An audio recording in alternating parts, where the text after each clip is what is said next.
देश के भविष्य, प्रिय विद्यार्थियों, आप सबको सादर नमस्कार। कैसे हैं आप सब? उम्मीद करता हूं कि आप सब अच्छे होंगे और अपने माता पिता के सपनों को पूरा करने के लिए अध्ययन कर रहे होंगे।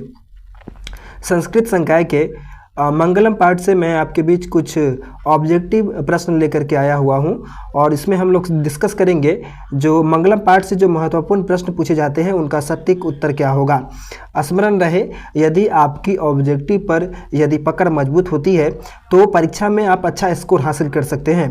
परीक्षा में ऑब्जेक्टिव में जो भी हम टिक लगा करके आते हैं, option A, option B, option C, option D, 4 option हमारे पास रहते हैं जिसमें से एक का हमें ऑप्शन चुनना होता है। तो ऑब्जेक्टिव में यदि हम सही ऑप्शन का चुनाव करते हैं तो उसमें हमारा नंबर कटने का कोई उम्मीद ही नहीं होता है और उसमें हमें सटीक आंसर मिलते हैं, नंबर मिलते हैं और हमारा स्कोर जो होता है परीक्षा में वो बेहद ही हाई होता है, काफ़ी ही ऊंचा आता है।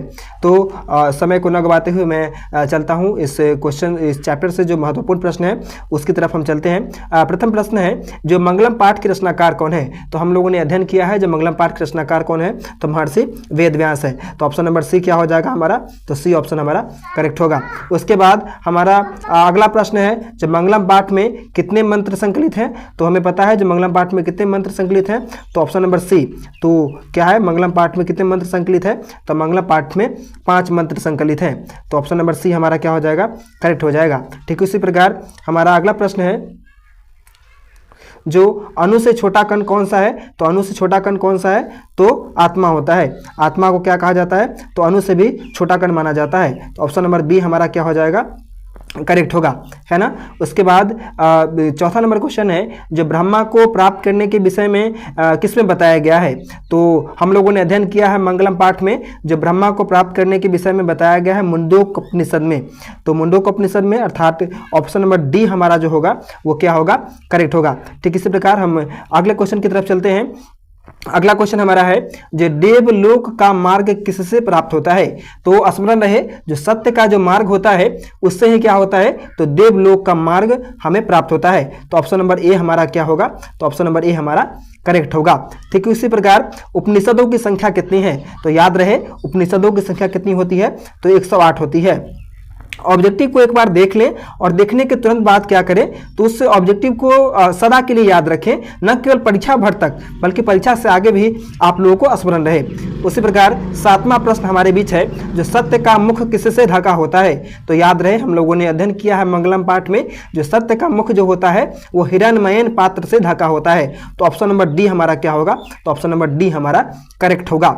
ठीक उसी प्रकार अगला प्रश्न हमारे बीच है, जो महान से महान क्या है? तो याद रहे, जो महान से भी महान क्या होती है? तो महान से भी महान आत्मा को कहा गया है ना। तो ऑप्शन नंबर क्या हो जाएगा हमारा? तो ऑप्शन नंबर ए हमारा करेक्ट होगा। ठीक इसी प्रकार अगला प्रश्न हमारे बीच है, किसकी विजय होती है? तो याद रहे, जो हमेशा विजय जो होती है वो सत्य की होती है। सत्य बेशक परेशान होता है, कुछ दिनों के लिए परेशान होता है, सत्य को संघर्ष करना पड़ता है, मगर अंतोगत्वा जीत किसकी होती है? तो सत्य की होती है। तो ऑप्शन नंबर ए अर्थात क हो जाएगा। सो क्या हो जाएगा हमारा? ऑप्शन नंबर क जो है अर्थात ए हमारा क्या है इसमें करेक्ट है। तो जीत किसकी होती है? तो सत्य की होती है। 10वां नंबर हमारा प्रश्न है, जो किसकी विजय नहीं होती है? तो याद रहे, जो हमेशा ही बेशक सत्य परेशान हो मगर जीत अंतोगत्वा सत्य की होती है और असत्य हमेशा क्या हो जाता है? तो असत्य की पराजय होती है। अर्थात विजय किसकी नहीं होती है? तो विजय नहीं होती है असत्य की। तो ऑप्शन नंबर बी अर्थात ख ऑप्शन जो हमारा जो है वो क्या होगा? करेक्ट होगा, है ना। असत्य की क्या होती है? हार हो जाती है। और अगला क्वेश्चन हमारा है, जो जंतु के हृदय रूपी गुफा में क्या रहते हैं? तो जंतुओं की हृदय रूपी गुफा में रहते हैं, क्या विद्यमान रहता है हमारे अंदर? तो हमारे अंदर कौन निवास करती है? तो आत्मा निवास करती है। तो ए ऑप्शन हमारा क्या होगा? तो हमारा ए ऑप्शन करेक्ट होगा। ठीक उसी प्रकार 12 नंबर प्रश्न है, जो मंगलम पाठ कहाँ से संकलित है? तो मंगलम पाठ उपनिषद से संकलित है। तो ऑप्शन नंबर बी हमारा क्या होगा? तो ऑप्शन नंबर बी हमारा करेक्ट होगा। ठीक इसी प्रकार आप लोग के बीच में अगले पाठ को भी लेकर के आऊँगा।